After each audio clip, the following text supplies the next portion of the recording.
ছাত্ৰ ছাত্ৰীসকল, তোমালোকলৈ নতুন এটা ভিডিঅ' লৈ আহিছোঁ। অসম জাতীয় বিদ্যালয়ৰ ৪ৰ্থ শ্ৰেণী দ্ৰুত পাঠৰ ক্ৰমান্বয়ে সাধুসমূহ তোমালোকলৈ আগবঢ়াইছোঁ।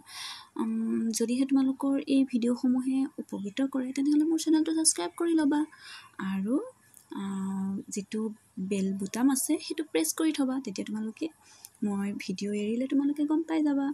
আহাচোন আজি আমি কোনটো সাধুনো আলোচনা কৰিম তাকে চাওঁ। ইতিমধ্যে 6 নম্বৰ মানে 6টা সাধু তোমালোকৰ লগত আলোচনা কৰা হ'ল। আজি চোৱাচোন 7 নম্বৰ সাধুটো আলোচনা কৰিম। এই 7 নম্বৰ সাধুটোত আছে যে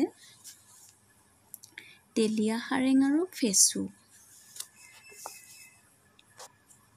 মূল সাধুটোলৈ যাওঁ আহাচোন।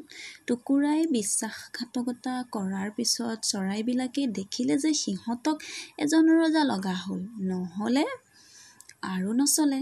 ইমানবিলাক চৰাইৰ ভিতৰত যেতিয়াই যাৰে যিহকে মন যায় সি তাকে কৰে, কাৰো হাক বচন কোনেও নুশুনে, কোনেও নামানে। চুৰি ডকাইতি মিছা কোৱা আদি অধৰ্মৰ কাম সিহঁতৰ ভিতৰত ইমান বাঢ়ি আহিবলৈ ধৰিলে আৰু সকলো ইমান উদন্ত যে শাসন নথকা হৈ উঠিল যে ৰজাৰ শাসন লগা হ'ল। সেই দেখি সিহঁতক ধৰ্মমতে শাসন পালন কৰিবলৈ সিহঁতৰ ভিতৰতে এজনক ৰজা পাতিবলৈ থিৰ কৰি সকলোকে জাননী দিলে। ৰজাৰ লক্ষণ গাত থকা তেলীয়া হাৰেঙকে ৰজা পাতিবলৈ মন কৰি ভাল দিন বাৰ চাই শুভ ক্ষণত ৰাজপাটত বহুৱাবলৈ থিৰ কৰিলে। এই বাতৰি আকৌ লৈ গৈছে কোনে জানানে?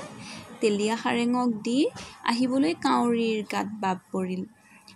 এই বাতৰি লৈ গৈছে কাউৰীয়ে যেতিয়া তেলীয়া হাৰেঙৰ ওচৰ পালে তেতিয়া ওলগ লৈ ক'লে আৰু যে আপোনাৰ ওচৰলৈ ৰাইজে মোক পঠিয়াই দিছে।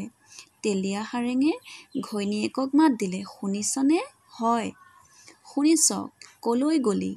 ওলাই আহচোন, আলহীক বহিবলৈ ধৰা এখনকে পেলাই দেহি, তামোলৰ বঁটাটো লৈ আহিবি।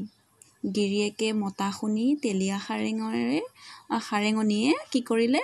লচপচকৈ আনি তামোলৰ বঁটাটো মাটিত থৈ বেৰত আঁৰি থোৱা মেৰ ধৰা এখনি পাৰি দিলত কাউৰী তাতে বহিল। ভিডিঅ'টো আজি ইমানতে সামৰিছোঁ। পুনৰ তাৰ পিছৰ পাৰ্টটো তোমালোকলৈ লৈ আহিম। ধন্যবাদ।